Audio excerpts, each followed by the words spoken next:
Mga idol, nasa inyo lang po kung paniwalaan po ninyo itong prediction ng ating kaibigan. Pumasok lang ito sa kanila. Patungkol po ito kay Boyeng Remulla. Oy, shout out pala kay Boyeng Remulla. Nako, sir, ingat po. Parang hindi maganda itong nakikita ng ating kaibigan. Guys, pakinggan ninyo ang prediction ng ating kaibigan. Alam ko napakarami po talaga ang nagagalit kay Remulla. Pakinggan po ninyo ngayon ang prediction na mangyayari sa kanya. Ito po ang tawag dito mga idol. Kung ano po ang itinatanim natin, yun din po ang aanihin. Masama pa ang nakita ng ating kaibigan sa taong ito. Oh, grabe. Guys, hindi man mangyayari sa ngayong taon na to. Talagang sa susunod na taon mga idol, talagang masama po ang masasagupa ng Remulla mga idol.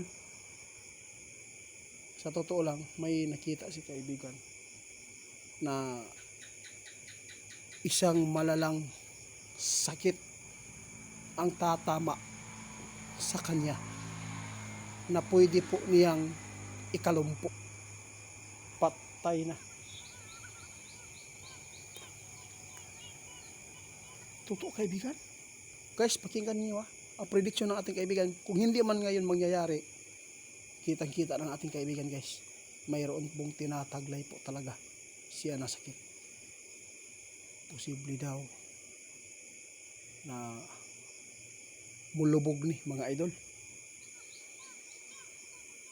Sabi natin kaibigan, kung hindi ka maniniwala, hintayin mo na lang ang tamang panahon. Mga idol, ito na, umpisa na, no? Umpisa na ang karma. Talagang kung ano talaga ang ginagawa mo, lalo na pag may inaapakan kang mga tao, babalik talaga yan sa atin.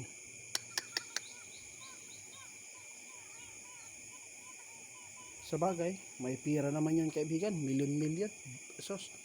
Dami naman niyang nakuha na pira, mga sohol, no? Pero sa tingin po nyo kaibigan, ano po ba ang posibleng mangyayari talaga? Mamamatay po ba yan dahil sa kanyang sakit na taglay ngayon?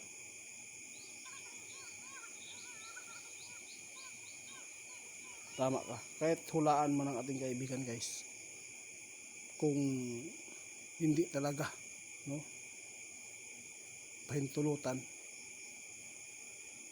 kasi may iba laygay po no, dahan-dahanin ka sa pagpatay, pahirap-hirapan ka pa, lalo na pag may mga nasagasaan kang mga tao na mabubuti. Mga idol, tandaan ninyo ito kung hindi ka maniwala ngayon, balang araw maniniwala ka kapag nangyari na. Grabing hula to, napakasama ang hula ng ating kaibigan kay Boyeng Remulla. Oo nga, di ba may kapatid siya? Yung kapatid niya, sabi natin kaibigan, mayroon din niyang hihintay na kaso. Tandaan lang ninyo,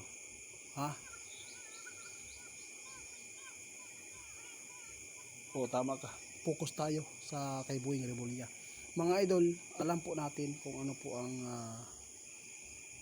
mga nagawa ni Boyeng Remulla mula nang siya po ay nakaupo, mula nang hindi pa siya ombudsman, di ba? Grabe po itong nakikita ng ating kaibigan. Kaya sa lahat po ng sobrang galit na sa ginawa ng Remulla, no? Yung mga tao na grabe na po ang pagkimkim sa galit, huwag lang po kayo magmadali mga idol, dahil hindi man yan katulad sa sili para agad-agad, no, tumalab ang karma. Basta itong hinulaan ng ating kaibigan, matutuwa kayo dahil prediction ng ating kaibigan, kung hindi man daw ngayon, sa susunod na taon. Tandaan niyo yan.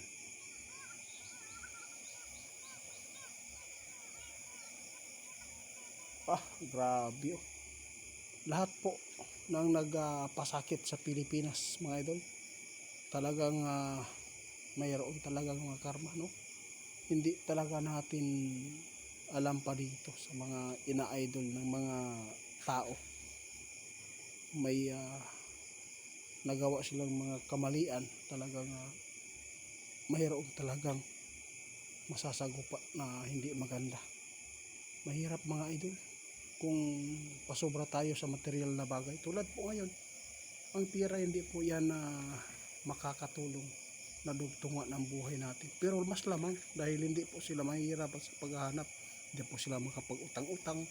O kung mahirap o nagkakasakit, talagang mas lalong mahihirapan ka. Sige kaibigan, salamat. Yun, mga idol, yun lang po ang prediction ng ating kaibigan. Ha? Tandaan nyo, Remulia, may masasagupang malalang sakit. Ito po ang prediction ngayon ng ating kaibigan. Alam kong matutuwa itong mga anti-Remulia dito mga idol. Pasensya na mga idol, si kaibigan lang po ang pagsabihan nyo. Kasi ako, paabot lang po ako mga idol ha. At maraming salamat.